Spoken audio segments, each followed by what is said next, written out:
கீழடி என்பது நமது தாய்மொழி. ஒட்டுமொத்த தமிழர்களின் அந்த கலாச்சாரத்துக்கு, நம்ம புகழுக்கு பெருமை சேர்க்கும் ஒரு மகத்தான இடம்.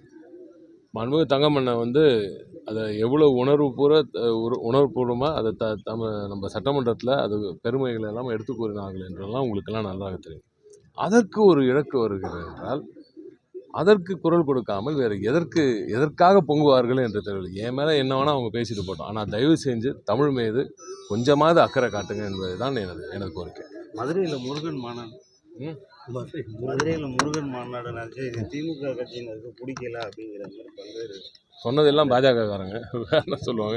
அங்கே முருகன் மாநாடு நடந்துச்சு, பாஜக மாநாடு தான் நடந்துச்சு. எல்லாரும் பார்த்தாங்க. அங்கே இருக்கிற முருக பக்தருக்கு யாரும் அந்த இடத்துல போய் உட்காரல.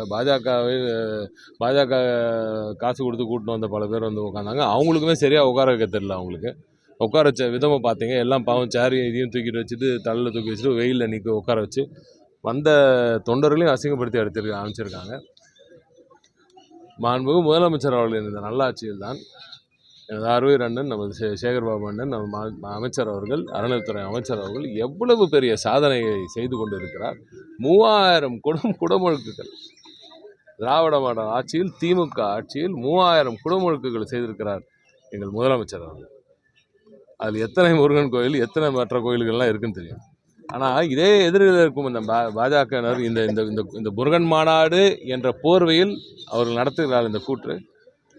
அவர்களின் இல்லங்களில் எத்தனை இடத்துல முருகன் இருக்கிறார் என்பதை நீங்கள் பார்த்துருப்பீங்க. எத்தனை இடத்துல அவங்க சும்மா ஃப்ளெக்ஸி பேனர் அடித்து கும்பிட்றதும், அட்டையில் செய்யப்பட்ட வேலையெல்லாம் வச்சு கும்பிட்ற மாதிரி நடிக்கிறதும், இதெல்லாம் மக்கள்லாம் பார்த்துட்டு தான் இருக்காங்க. ஆனால் உண்மையாக முருகனுக்கு நானும் பெரிய முருக பக்தன் தான். நான் தொடர்ந்து திருச்செந்தூர் போகிறவன் தான்.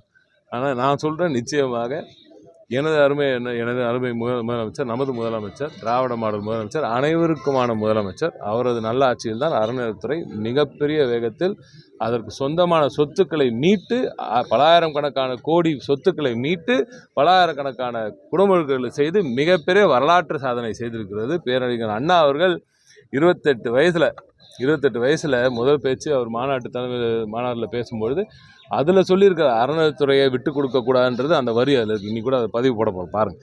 அதில் அண்ணா சொல்லியிருக்கிற அந்த வரியை இவர்கள் பின்பற்றாமல் அண்ணா பெயரில் கட்சியை நடத்தும் சிலர் இன்று அதே மாநாட்டில் உட்காந்து, நீங்கள் கேட்டிங்களே அண்ணன் மற்றதுக்கெல்லாம் பொங்குனார, அங்கே உட்காந்து பெரியாரையும் அண்ணாவையும் கொச்சப்படுத்துகிறாங்களே, அதை பார்த்துட்டு எப்படின்னா உன்னால் சும்மா உட்கார முடியுது? இந்த கேள்வி நான் கேட்டேன், போய் கேளுங்க அவரை.